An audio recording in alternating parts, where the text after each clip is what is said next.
সমান গলা সমান পানিতে নামতে রাজি আছি, গলা সমান পানিতে রাজি আছি।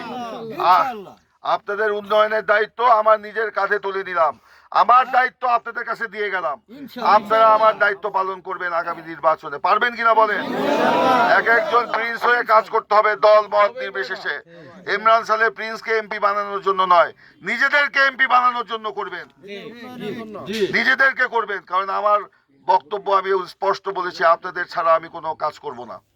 আমি এমপি হলে এলাকায় এলাকায় আমি পিপলস পার্লামেন্ট বসাবো, অর্থাৎ জনগণের সংসদ বসাবো।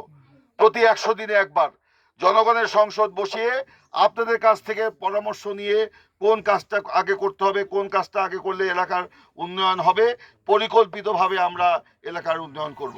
ওই 5 বছরের উন্নয়ন পরিকল্পনাও যেরকম আমাদের একবারে গ্রহণ করতে হবে, আবার ইউনিয়ন গ্রাম পর্যায়ে যে উন্নয়ন 100 দিনের 100 দিন করে প্রতি বছরে 3 বার আমরা সেই জনগণের সংসদ বসিয়ে জনগণের কাছ থেকে পরামর্শ নিয়ে সেই উন্নয়ন পরিকল্পনা গ্রহণ করব এবং আপনাদের মাধ্যমে বাস্তবায়ন করব, সেইটা আমার পরিকল্পনা রয়েছে। আর ভাই, আমাদের এই হালুয়াঘাটে অনেক সমস্যা রয়েছে। আজকে আমাদের এখানে শান্তি ফিরিয়ে আনতে হবে, নৈতিকতা ফিরিয়ে আনতে হবে। এখানে আমাদেরকে কাজ করতে হবে। অতীতে আওয়ামী লীগ আমলে অনেক কিছু হয়েছে, চাঁদাবাজি হয়েছে, সন্ত্রাস হয়েছে, এই এই বর্ডার রোডে অনেক অঘটন ঘটেছে না? অনেক অনৈতিক কাজ ঘটেছে না? আপনারা কি এর পুনরাবৃত্তি চান? আমরা কেউ চাই না। তাহলে আমাদেরকে সেভাবে সতর্ক থাকতে হবে।